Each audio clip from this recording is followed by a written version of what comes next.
আজকে খুব সুন্দর একটা জিনিস আপনাদের দেখাবো, বোঝাবো। ধরুন আপনারা কোনো ছোট ক্যাসিও কিনেছেন, ঠিক আছে?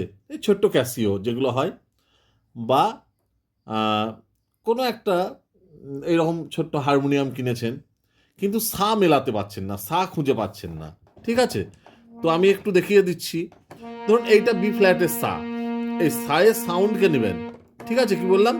এই সায়ের সাউন্ডটাকে নেবেন, নিয়ে আপনাদের যে হারমোনিয়ামের যে স্কেলগুলো শুরু হচ্ছে সেখানে একটা একটা করে স্কেল বাজাতে বাজাতে যাবেন। যেমন ধরুন এইটা বাজালেন, ওইটার সঙ্গে ম্যাচ করবে কিনা দেখবেন। আপনি যে ইনস্ট্রুমেন্টটা এনেছেন, ক্যাসিও হোক, ছোট্ট বা ছোট্ট হারমোনিয়াম, বা এইটা বাজালেন, ওই সায়ের সঙ্গে ম্যাচ করছে কিনা দেখবেন, ঠিক আছে? আপনি যে ইনস্ট্রুমেন্টটা এনেছেন, নিচের দিক থেকে যাচ্ছেন এইভাবে করতে করতে করতে করতে এই মিলল। ধরুন আপনি বি ফ্ল্যাটের সা, এই সা মিলে গেল, ওইটা আপনার সা শুরু হলো। আবার ধরুন যদি আপনার জি শার্পে সা হয়, এই যে এইটা মিলবে তাহলে, ঠিক আছে?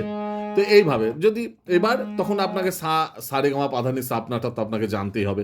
বি ফ্ল্যাটের সা এটা, তাহলে সারেগামা পাধানি সা কি? সারে গামা পাধানি সা, সা নি ধা পা মা গা রে সা।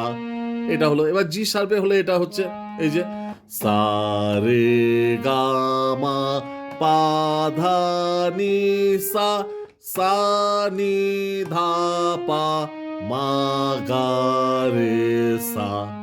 এই হচ্ছে ব্যাপার। এইভাবে নিজেকে সাটা চিনে নিতে হবে নতুন কোনো ইনস্ট্রুমেন্ট বাড়িতে এলে।